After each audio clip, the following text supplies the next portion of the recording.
Imagine you wake up tomorrow morning and suddenly have $5 million in your bank account. No warning, no preparation. What will you do first? Whom will you tell your family?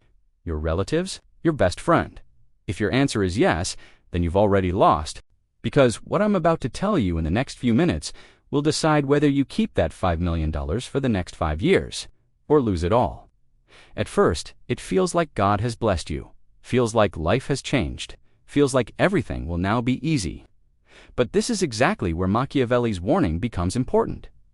Who was Machiavelli? A political thinker from Italy 500 years ago. A man who wrote the real rules of power, rules that don't appear in books but explain how the world actually works. He said, "Fortune is like a woman. She helps the brave, but abandons the unprepared." Meaning, what feels like a blessing can easily become your downfall. Sudden wealth doesn't change you. It exposes you.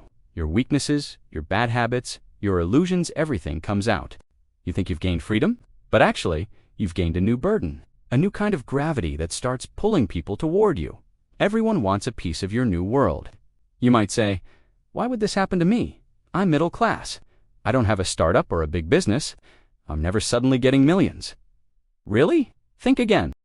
How many people suddenly saw the value of their land multiply because a highway was built? How many inherited money from a relative they barely knew?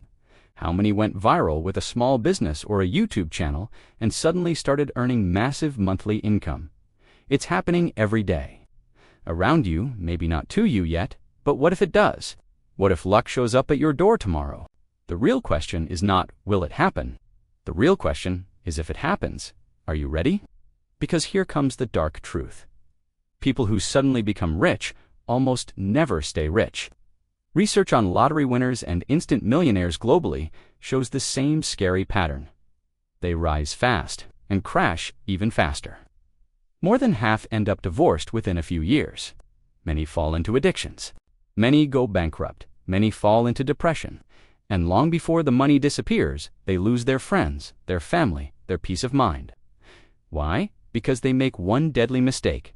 They confuse having money with having wisdom. They think, now that I have money, everything will automatically fall into place. But the truth is, keeping wealth is 100 times harder than getting wealth. Machiavelli saw this in his time too. The princes who inherited kingdoms without fighting for them were the weakest. Their fathers and grandfathers built everything, and they simply received it by luck. He wrote, "A prince who becomes powerful only by fortune will lose power. The moment fortune changes, money works the same way.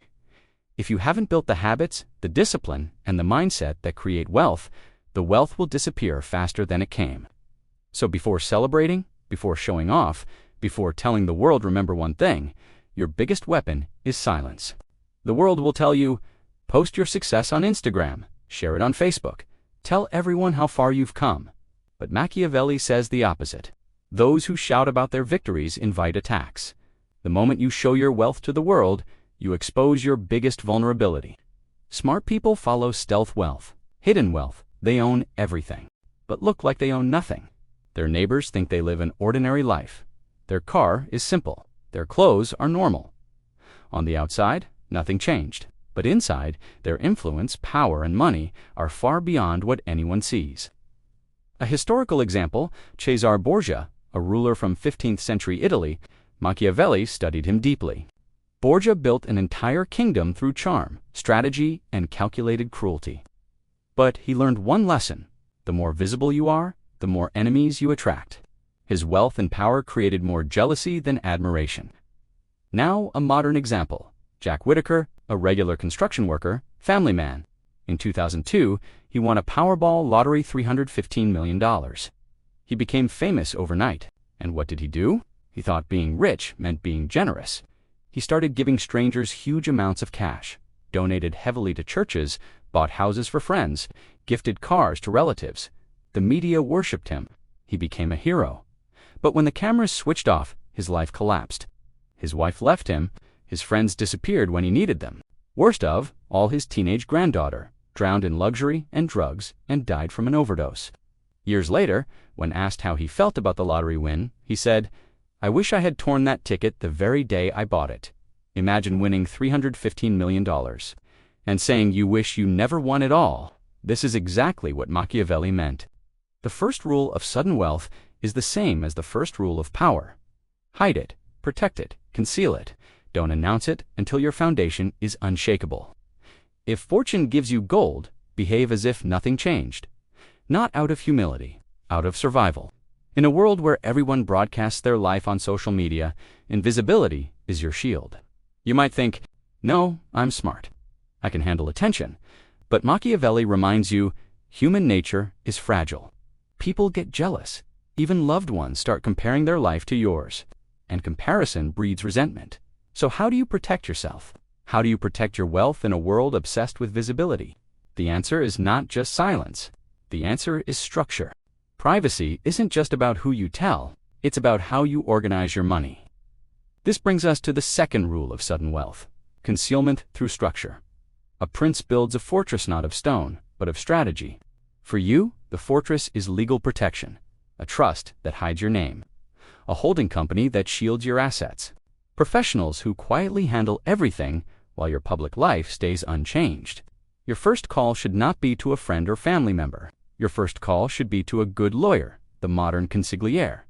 Real wealth is never held directly. It's held through layers. The world's richest families understood this. They were powerful for centuries, yet rarely visible. That's stealth, wealth, quiet power. Now people will say, don't quit your job. I disagree with nuance. The point is not whether you keep your job. The point is, stay active. Work keeps your mind sharp and your ego humble. Idleness makes you soft. The danger of sudden wealth isn't spending, it's stagnation. Just stop doing work that drains you. If your job suffocates you, leave it on your terms, not as an escape, but as a declaration of independence. Stay in rhythm. Stay productive. A working mind stays focused. An idle mind becomes impulsive. Once your habits and identity stabilize, move to the next threat: debt. High-interest loans, credit cards, they are silent killers. When your bank balance is full, they look small, but compound interest eats faster than greed. 20% interest will destroy wealth faster than a thief. Crush your high-interest debt first. This is the only guaranteed return in the world. Then tackle the rest. This isn't frugality, it's warfare. A wise ruler doesn't spend to look rich. He spends to stay rich. Once debt is gone, you'll finally think clearly, not like a servant of money, but like the owner of it, debt. Then comes the most dangerous enemy: people's emotions. When you rise suddenly, those closest to you start telling themselves stories. You owe me. You were just lucky. You wouldn't be here without me. Their feelings aren't evil. They are human. But jealousy announces nothing. It arrives quietly. This brings us to the fifth rule: never lend money to friends or family. Lending turns relationships into transactions. If they can't repay, resentment grows. If they succeed, they feel indebted. Either way you lose. If someone truly needs help, medical emergency, disaster, give openly, but only once, and call it a gift, not a loan. With one condition: they can never ask again. This protects the relationship. Look at athletes who rise from poverty. They lose everything not because of bad investments, but because of endless generosity. Mike Tyson earned over $300 million and went bankrupt, not from lack of talent, but from too many people asking, too many hands reaching. Wealth reveals who's with you and who's with your money. Then comes the sixth rule: asterisk, asterisk, never touch your principal. Live only on the returns. Asterisk, asterisk. Rich people treat money like a field. You harvest the crop without damaging the soil. Poor people treat money like firewood. They burn even the foundation for a little warmth. Your principal is your kingdom. Your returns are the food. Calculate your freedom number. Your yearly expense times 25. That is your hidden throne. When your money grows enough to produce your lifestyle through returns, you are truly free. Now the final rule: asterisk, asterisk, spread your money. Diversify. Many baskets, many directions. Asterisk, asterisk, some in real estate, some in business, some in gold, some in cash. Never keep everything in one place. Real wealth is built in decades, not days. And lastly, keep a small portion aside for joy. Buy what truly makes you happy. Because real wealth is waking up and choosing how to spend your time, not proving anything to anyone. Once your fortress is strong, look beyond yourself. Money is not for showing off, it's for building a legacy. Because wealth isn't noise. Wealth is silence. Not luxury, but strength. Machiavelli said, "A wise ruler spends not to look rich, but to stay rich." Becoming rich is easy. Staying rich is the war. Luck may give you gold. Only wisdom can protect it. Build your fortress, stay quiet, and never reveal where your real treasure lies. What is seen becomes a target. What is hidden rules. The choice is yours.